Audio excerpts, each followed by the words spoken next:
Saudara-saudara sekalian, assalamualaikum. Tadi udah ya yang pertama, video yang pertama. Yang kedua nggak usah assalamualaikum lagi, nggak usah mengucapkan puji-pujian pada Allah SWT dan Rasulnya lagi, karena tadi udah pagi ya. Kita langsung aja bicara kepada inti ya.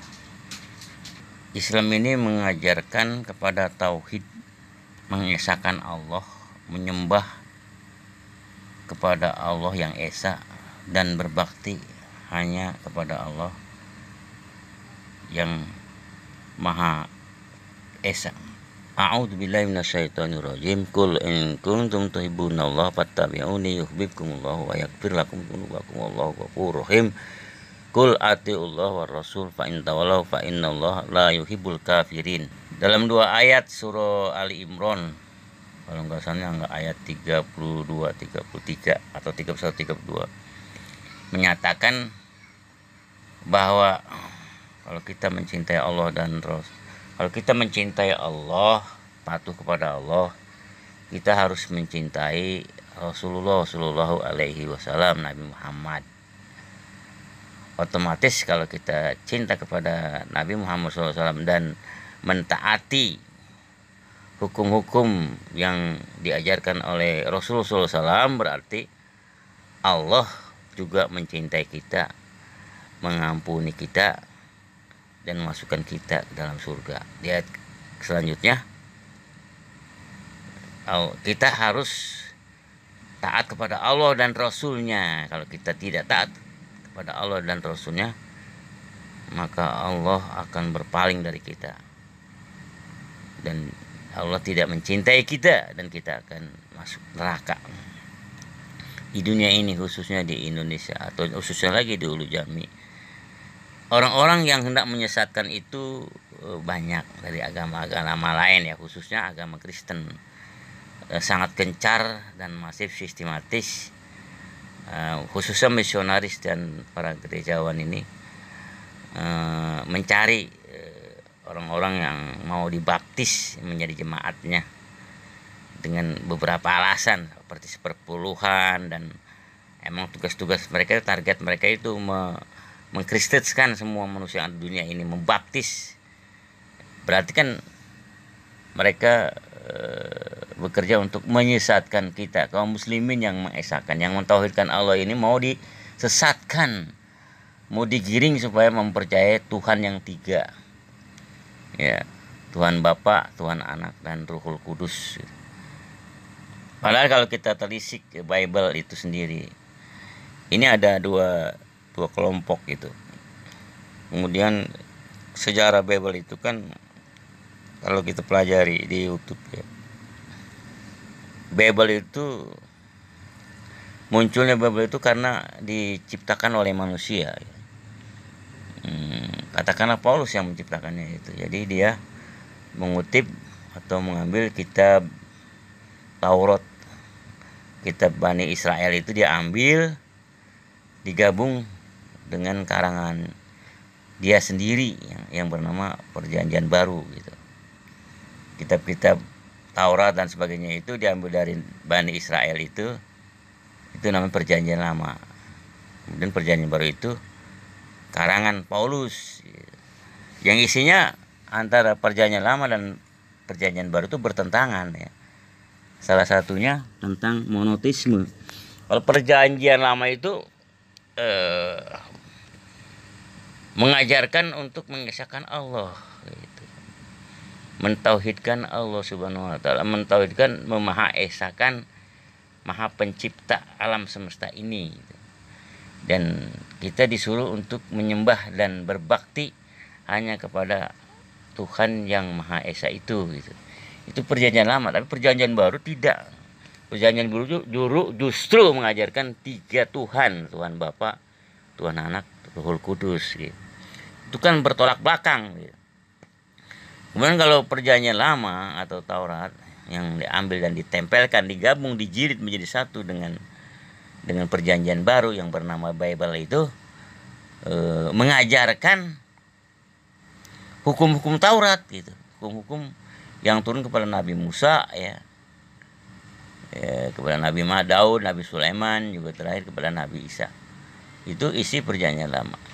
Isinya antara tadi mengesahkan Allah Subhanahu wa taala, mengharamkan babi, mewajibkan khitan ya. Dan banyak lagi hukum-hukum Taurat atau perjanjian lama itu yang cuman ditempel di Bible tapi tidak diakui atau dibatalkan hukum-hukum Taurat itu oleh Paulus gitu. Justru yang dipakai adalah perjanjian barunya. Dari Bible ini hanya dipakai perjanjian baru. Antara lain tidak mewajibkan khitan lagi. Cukup khitan itu dengan batiniah, dengan rohani aja gitu. Fisiknya enggak gitu. Kemudian babi juga begitu gitu. Babi di dalam perjanjian baru atau oleh Kristen itu tidak diharamkan, dihalalkan. Yang diharamkan itu babi hutannya, padahal sama-sama babi. Dan Tuhan tidak diesakan lagi, Tuhan jadi tiga jadi satu dan sebagainya. Menjadi kesatuan, padahal kesatuan itu bukan satu, bukan Maha Esa. Tuhan tidak Maha Esa lagi gitu. Ya, Tuhan jadi tiga gitu. Kemudian Tuhan jadi manusia, yaitu menjadi Yesus ya. Bla bla bla. Banyak kesesatan-kesesatan yang diajarkan oleh Paulus dalam perjanjian baru. Walaupun di dalam perjanjian baru ada juga kata-kata Yesus, tapi itu kan kutipan-kutipan dari Taurat yang dioper alih ke perjanjian baru gitu. Kebanyakan itu karangan-karangan manusia dari perjanjian baru ini. Dari kembali kepada Islam ini dalam rangka meluruskan gitu.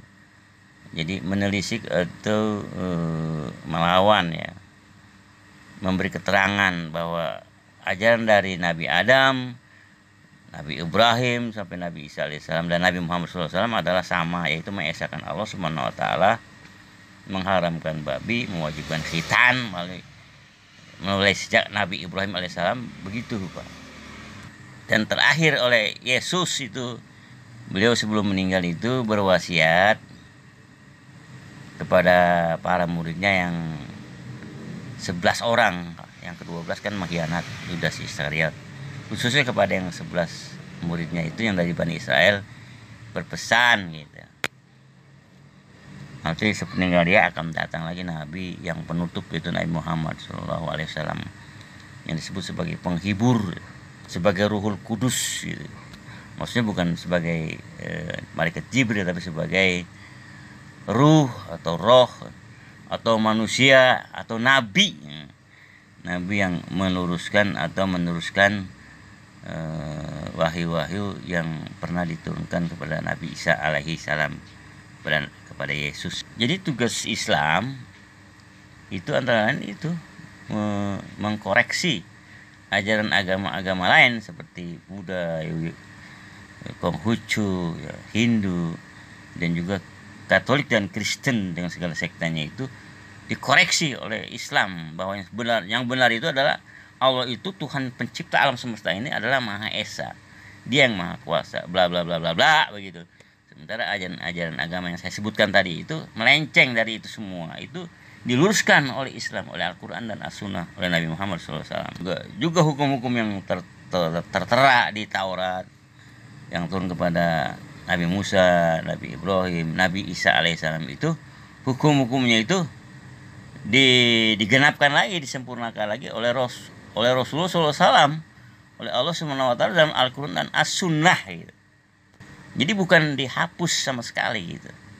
Tapi malah dikuatkan, dijawantahkan, direalisasikan di dalam Islam ini, terutama di negara-negara Islam seperti zaman Rasulullah Shallallahu Alaihi Wasallam atau zaman Saudi Arabia sebelum Muhammad bin Salman menguasai Saudi Arabia. Nah, ketika Saudi Arabia masih dikuasai kaum Wahabi, insya Allah saat itu hukum-hukum Islam itu masih berlaku, dan hukum Islam itu kan sama dengan hukum-hukum Taurat ya. Hanya beberapa yang kecil-kecil saja mungkin yang agak diperbaiki gitu. Barangkali kalau di Taurat mengharamkan onta dan kepiting dan lain sebagainya, tapi dalam Islam itu tidak diharamkan lagi onta dan kepiting dan sebangsanya begitu ya. Hanya yang ringan-ringan gitu, tapi yang intinya seperti keesaan, kemahaesaan Allah Subhanahu wa taala, tentang khitan ya, tentang haramnya babi itu tetap disempurnakan, tetap digenapkan, tetap dipertahankan oleh Islam sampai hari kiamat begitu. Karena Allah telah berjanji wahyu Al-Qur'an ini itu dijaga oleh Allah Subhanahu wa taala. Jadi tidak bisa diubah-ubah. Beda dengan kitab-kitab suci agama-agama lain ya. Di Konghucu, Buddha, Hindu itu bisa berubah kitabnya, Pak. Termasuk Bible, Holy Bible itu bisa berubah-ubah tiap saat, tiap tahun gitu ya. Berubah. Tapi Al-Qur'an tidak berubah ya. Baik dalam bentuk kosakata kalimat maupun maknanya bisa berubah kalau Bible itu. Tapi kalau Quran maknanya nggak bisa berubah gitu. Barangkali justru maknanya itu bisa semakin bersayap gitu, semakin modern, semakin unik dan semakin teruji dan lulus gitu. Wassalamualaikum warahmatullahi wabarakatuh.